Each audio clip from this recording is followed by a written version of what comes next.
I don't know if you've ever heard of a school that is fully closed and militarized. No one will voluntarily go unless the family and normal school really have no way to discipline you. I've been in a boarding school like this for 3 years. It's hard for me to integrate into a group since I was a kid. It's a bad kid in people's eyes.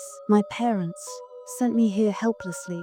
The school is strictly disciplined. There are so many rules that the school's buildings are old and gloomy. It's like a scene in a horror movie. The wall is full of pictures of the saint. The eyes of those saints seem to be watching you silently. The whole atmosphere is depressing and makes people breathless.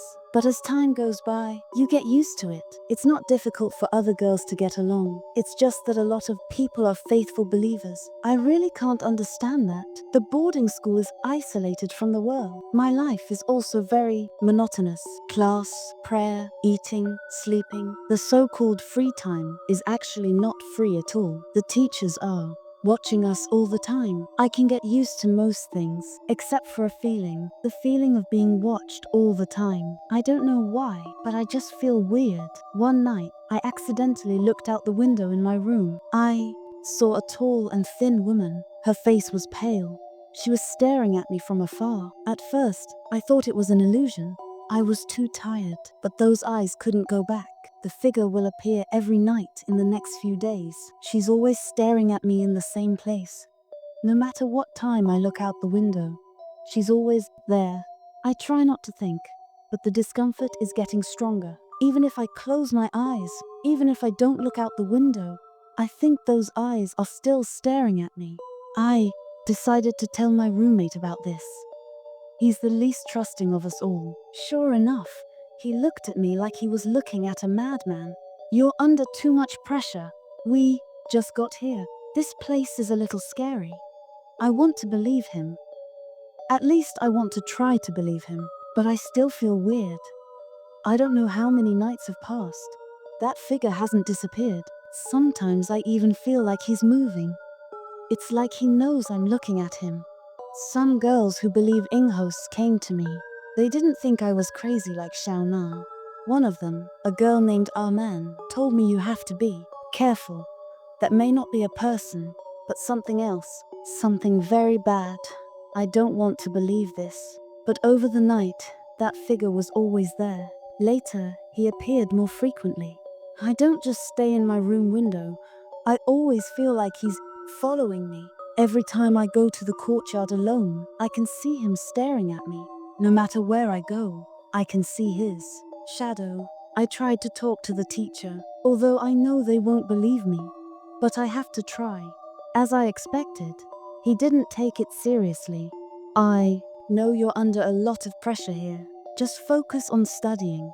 Don't think about anything else. It will work, but I know it's not that simple. Every night becomes my nightmare. I always wake up in the middle of the night sweating. I feel like there's something in the room. Every time I look out the window, he's there. I can't see his face, but in the dark, his pale makeup is particularly eye-catching. It's a strange feeling. One night, I deliberately didn't look out the window, but I can still feel the focus of those eyes. It's been 5 nights. I was suddenly awakened by a strange feeling. Something's wrong. Something's wrong. That figure is no longer outside the window. He's in the room. I open my eyes and see him. A girl-like person is standing at the end of my bed. The white makeup on his face is shining in the dark. His eyes are 2 black holes staring at me. His messy black dress is like a living shadow. I want to scream, but I can't make a sound. My throat is dry, and I want to crack. The fear makes me stiff. The air becomes heavy and thick. I'm dizzy and dizzy. Everything around me is shaking slowly. I don't know if this is real or a dream. I want to move, but my legs are stuck. He took a step towards me. At that moment, I felt like my bones were going to fall apart. I can't think. I can't even breathe. My vision starts to twist. His face is changing. It's getting longer and longer. It's slowly twisting, like it's melting. The fear has completely drowned me. I don't know where the energy came from. I rolled down from the bed and fell hard on the ground. My body still doesn't listen to me, but I know I have to run. I crawled up and rushed to the door. My legs were so soft that I couldn't stand still. I hit the desk and the chair, but I didn't dare to stop. There was a footstep behind me. It was slow. I didn't panic. He wasn't in a hurry to chase me.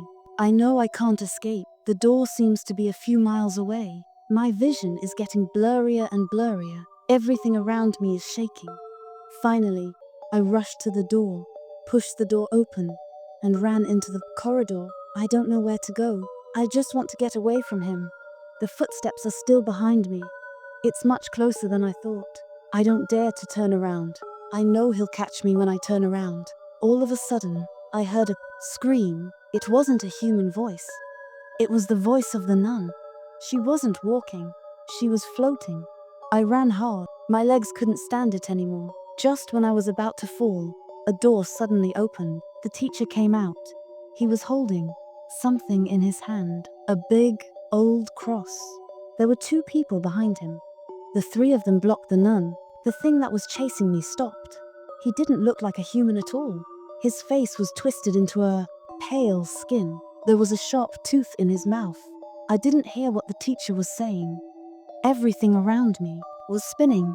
I felt like I was going to pass out. The last thing I saw was the nuns walking towards that thing. They were beating him with beads. There was a prayer in his mouth. Then I fell down because I didn't know my strength. When I woke up, again, I was in the hospital. The white light in my eyes made me blind. I had a terrible headache. The teacher was sitting by the bed, looking at me quietly. There was worry in his eyes. When I woke up, the teacher said, "It's not what you think." He told me it wasn't an evil spirit following me all the time. It was a man with a mental problem. He fell in love with me, so he pretended to be a nun and followed me. Every night after I fell asleep, he would sneak in and inject me with a drug. I had hallucinations, dizziness, and couldn't speak or move. That man had been arrested. My body was getting better, but even if I knew the truth, the fear was still lurking in my heart. It may take a long, long time to get rid of it.